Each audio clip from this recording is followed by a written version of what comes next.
손학규 전 민주당 대표의 탈당 이후 처음으로 민주당의 이찬열 의원이 오늘 동반 탈당하면서 이른바 제3지대 구축에 힘을 싣겠다고 밝혔습니다.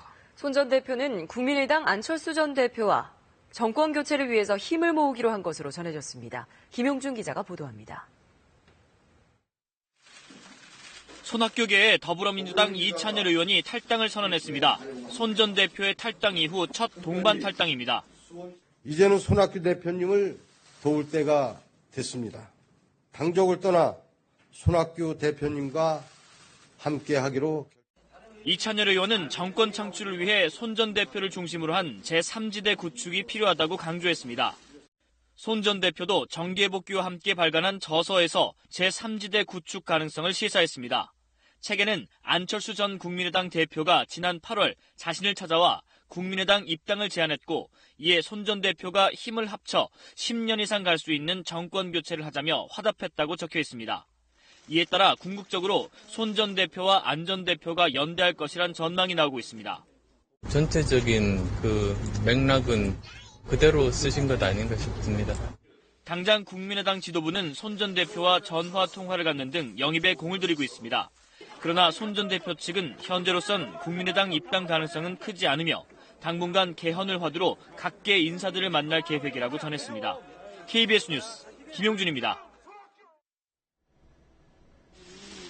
정계에 복귀한 손학규 전 대표가 민주당을 탈당하면서 대선을 앞둔 정치권에 다양한 합종연행 시도가 이뤄질 것이란 전망이 나오고 있습니다.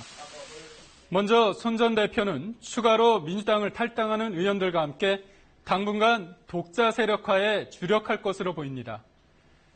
이후엔 본인의 저서에서 밝힌 것처럼 정권 교체에 힘을 합하자고 교감한 안철수 전 대표의 국민의당과 연대 또는 합당 협상에 나설 가능성이 있습니다.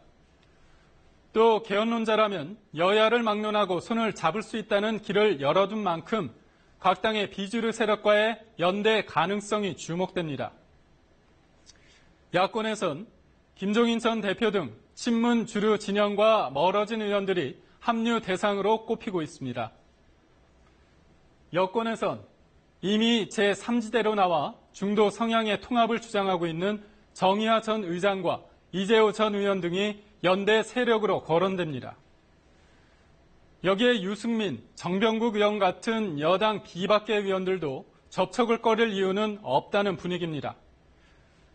이럴 경우 여권의 잠재적 유력 대선 주자인 반기문 유엔 사무총장과 야권의 유력 주자인 문재인 전 대표의 선택이 주목됩니다.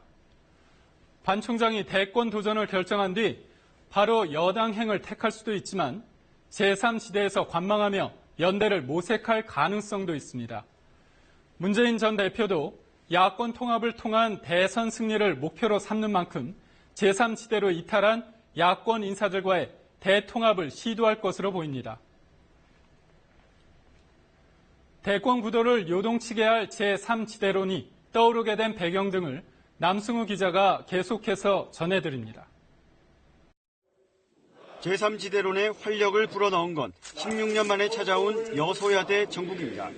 어느 정당도 과반을 차지 못한 3당 체제 속에 누가 차기 대통령이 되더라도 안정적 국정 운영이 어려워지면서 정계 개편 필요성이 생긴 겁니다.